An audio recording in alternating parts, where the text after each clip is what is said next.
I think with the games, it was evidence of, it is absolutely no problem to have a vast, wide-reaching, mythical standard of objective and goal, which is what I think the games were. As long as the process that you take to get there is as far from mythical as you can get. But the way you get there is pragmatic, systematic, and every nut and bolt must be in place. There are some people who come to sport and the only adult who cares about them is that coach. Because there is something worse than not having an opportunity, and that is being presented with an opportunity that is remarkable, that is inspiring, and then realizing it has a shelf life, because the session that you might be involved with afterwards is 6 weeks. It's a taster session. It works because of how the kids feel when they're there.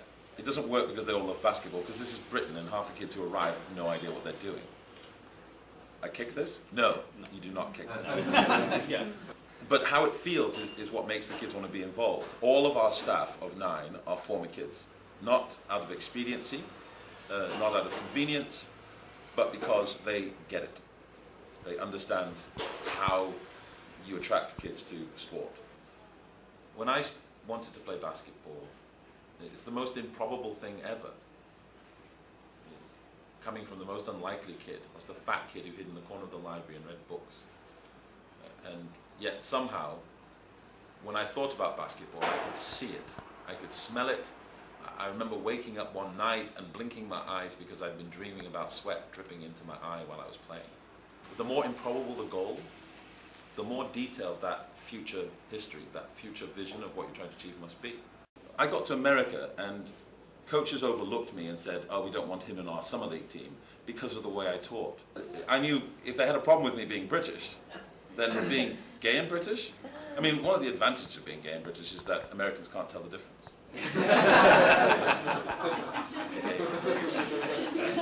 If I'd have come out when I was younger, I would certainly have been a better potential basketball player. The problem is I wouldn't have been a basketball player. Yeah.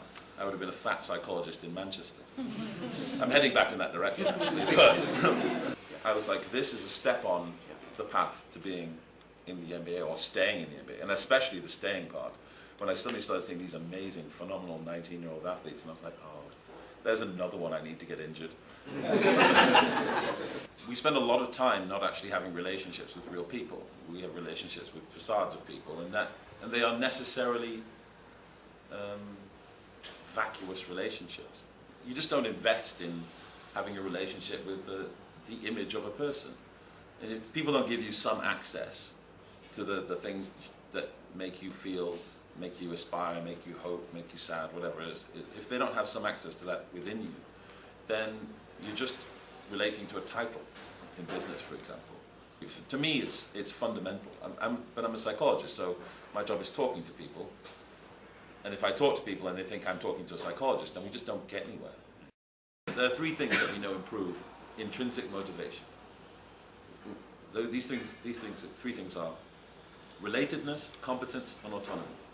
You bring those things together, all of a sudden you don't have to remunerate people to do stuff. We know this. We know this in business as well as in sport. You don't have to provide the very best of everything. The moment you make them into an automaton, they will do exactly what they are rewarded for and nothing else. Nothing more than that. That is as true in business as it is in sport.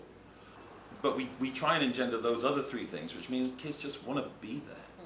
Because everything about the place makes them feel like they are in control of their own destiny, they have power, and that they have connections that are really important to the people around them.